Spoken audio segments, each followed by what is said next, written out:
Au 19e siècle, les Irlandais débarquent ici, Ouais. beaucoup à Montréal. Ouais. Ils s'installent dans des quartiers ouvriers. Tu peux-tu m'en nommer Ouais.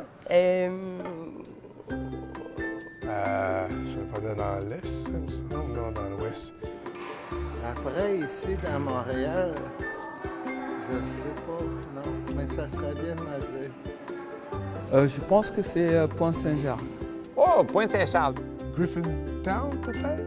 Hey, Griffintown. Bonne réponse, yes sir. Saint-Henri, Canal de la Chine. Hey, bonne réponse. Merci. De plus en plus, wow, qu'est-ce que tu fais dans la vie, toi? Moi, je suis prof d'histoire. Ah, OK, je le comprends. Qu'ont en commun Thomas D'Arcy McGee, père de la Confédération canadienne, Eugène O'Keefe, fondateur de la brasserie, Brian Mulroney, ancien premier ministre du Canada?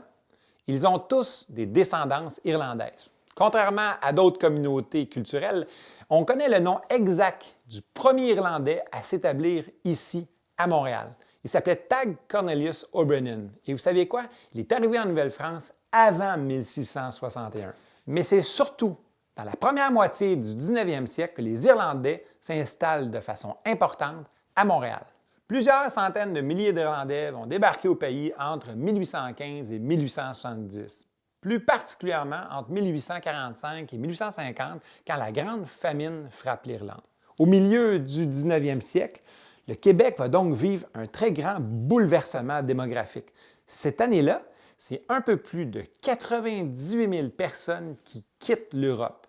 Près de 90 000 immigrants arrivent à destination à Grosse-Île, la station de quarantaine dans le Saint-Laurent. En fait, il manque 8 000 voyageurs à l'appel sur cette traversée. Ce sont principalement des Irlandais qui vont mourir durant la traversée, particulièrement d'une maladie qui s'appelle le typhus. Cette population meurtrie par la traversée va s'implanter dans des quartiers ouvriers, Griffintown étant certes le plus connu d'entre eux. Outre le trèfle, la tradition la plus connue des Irlandais est fort probablement le fameux défilé de la Saint-Patrick. En fait, depuis 1824, les Québécois peuvent participer dans les rues de Montréal à ce défilé, qui est reconnu comme le plus vieux défilé de la Saint-Patrick en Amérique du Nord.